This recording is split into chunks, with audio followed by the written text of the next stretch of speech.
Welcome to the Transformation Media Conference here in Sadler Wells in London. I'm joined by Julie Mollins of Reuters AlertNet and TrustLaw. Is that correct? Yes. A community journalist. She was speaking about collaborative journalism today at the conference. Julie, can you tell us a bit about what collaborative journalism is to you? Because some people think it's about different journalists working together, and other people say it's getting free content from Twitter feeds or Facebook. Can you tell us what it is for you? Well, I suppose it's a little bit of both of those things. It's in working for the Thomson Reuters Foundation, where we don't have very much of a budget, and we don't have very many correspondents. We have about 15 journalists, and so we rely partly on the Reuters news stories that run on the Reuters Newswire. But in order to cover stories, some of the stories we'd like to cover in some of the hot spots in the world, because as a humanitarian website, those are the regions that we're trying to cover often, is regions in crisis. So in order to cover some of those places, we rely on our member NGOs to provide us with stories or blogs, or we do maybe Q&As or other types of interviews with them. And then also we have we get some of the UN agencies will also, they're content partners on our site, and so we do get material from them too, which gives us a better view of what's going on in a situation in terms of the human element. So yeah, you're not necessarily working with journalists, you're working with people on the ground who use social media, but you're also working with professionals on the ground as well, the NGOs. Right. That's right, yeah, exactly. And in fact, AlertNet, Reuters AlertNet, the humanitarian website, started in 1997. So in fact we are a very early adopter of the whole social media sort of community-based journalism and collaborative journalism. And what's the objective? Is it just to bring a fresh, on the ground, eyes and ears to it, or is there some other greater good? The objective is to tell the sort of forgotten stories. So on AlertNet we deal with humanitarian crises like conflict, war, health emergencies. On TrustLaw we cover good governance and women's rights. And for example, last week we put out a package on female genital mutilation.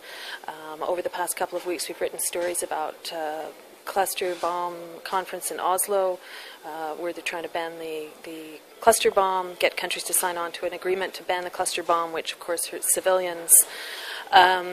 We've done stories on cholera in Sierra Leone, and other stories that are not necessarily being covered in the mainstream media. Do any of these stories make it onto Reuters' main news? If they might mention or give brief coverage to some of these stories, and you get more deeper information, does something then make it onto the main Reuters website?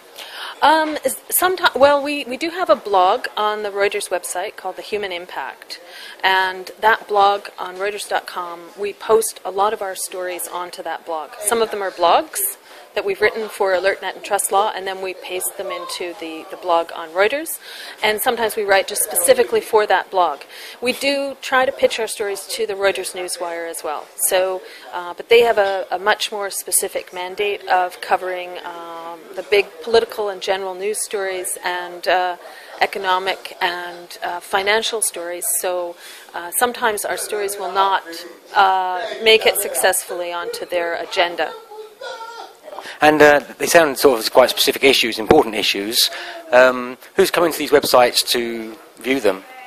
Well, on AlertNet, our main readers are NGOs and some of the UN agencies and other humanitarian workers. On the and then we have general readers. It's like almost like a private forum. It's not private, of course, but it's like it's totally public. But that's our main readership. And then we have obviously just general interest people who are interested in finding out about things that are going on in the world that they can't find in other places. And then on the AlertNet, on the TrustLaw website, we actually have a lot of lawyers who come to look at that site, because we have a thing called TrustLaw Connect, which is where we have 900 people who are members of that, 900 organizations that are members of TrustLaw Connect. And what does being a member mean? That means it's free to join, and it means that the lawyers that are members, we have 250 lawyers, I think it's 250 law firms that are members, that will provide pro bono legal help to NGOs. So basically we have a team of people who match up lawyers with people looking for free. So there's real social networking going on. Exactly, exactly. There's even more stuff going on that, you know, it doesn't cost us a lot, but we're connecting people. And what was the main reason for Reuters to make this move, to set this up? Was it to try and keep up with events of social media and not to lose audience, to attract new audiences, or was it to reach out to new people? You mean the AlertNet and TrustLaw news websites? Well, AlertNet started after the war in Rwanda, the conflict in Rwanda, where it wasn't widely covered in the news. And so Reuters saw a need for that. The Reuters Foundation, it was Reuters Foundation at the time, it's now Thomson Reuters Foundation, because Thomson bought Reuters in, I think, 2008. So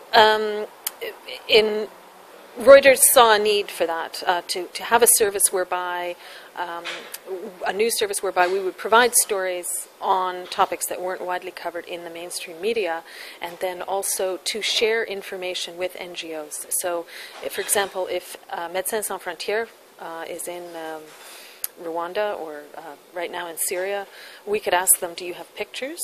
And they might share their pictures with us, and vice versa. If they're doing something and they need pictures from us, we can share our pictures with them. So, you know, it was based on that kind of premise, and then it's just evolved. And in the last couple of years, we've also added TrustLaw, which is this other news website, Good Governance and Women's Rights, and that's to cover, you know, some of the elements of government that some countries are undergoing, where, you know, things are not necessarily above board, and women. Brilliant. Thanks a lot for joining us. Okay, thank you very much. So for more information about these new websites that I didn't know about before, AlertNet and TrustLaw, part of the Reuters Foundation, go and visit them. This is Glenn McMahon for Vision on TV here in London.